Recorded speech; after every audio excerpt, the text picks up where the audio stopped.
The G20 meeting will be held in Bali, Indonesia. The meeting comes at a time where there are divisions in the group due to the war in Ukraine. President Cyril Ramaphosa says leaders will have to find one another. We will be taking to that forum a voice of reason, a voice of calming things down and ensuring that we can find a way of navigating a way out of these challenges.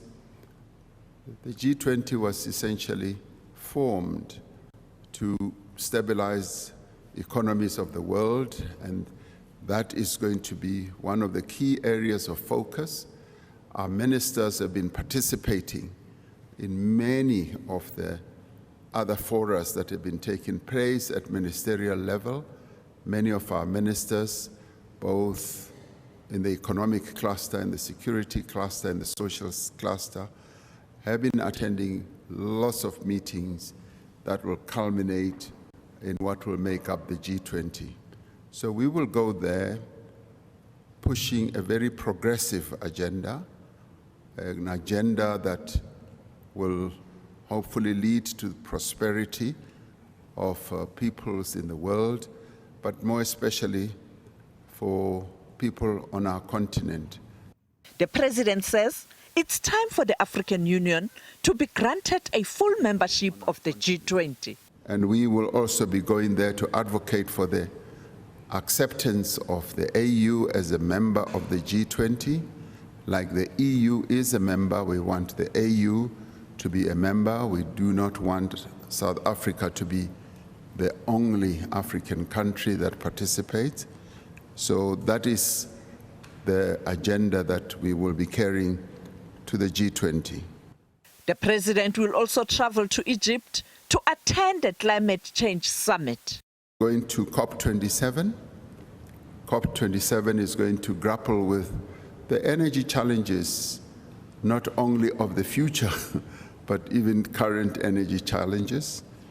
And as you have said, South Africa is not the only country that is going through energy challenges. A number of other countries, particularly in the wake of, say, COVID-19, but we have our own challenges that emanate from the past, but also the challenges that have been given rise to by the conflict between Russia and the Ukraine.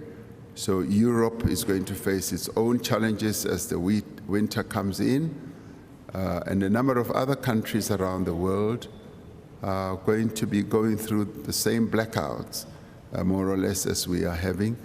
Turning to the SADC region, the president commended Lesotho for the recently concluded elections. I will be talking to the incoming Prime Minister, who has a desire to speak to me, and I'm hoping that we will be meeting soon.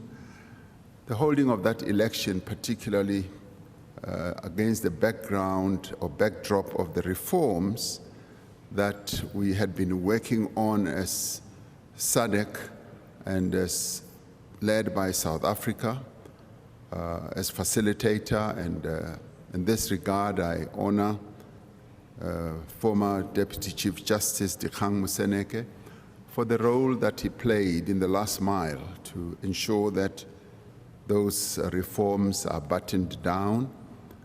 So we are proud as South Africa that we've been able to play a role, small role, in bringing stability to Lesotho and enabling Lesotho to usher in a new era in their existence, so that Lesotho, as they've always desired as Basotho, should no longer be an agenda item at the SADC meetings. The inauguration of the new Prime Minister is expected to take place next week. Sophie Mkwena, SABC News, Johannesburg.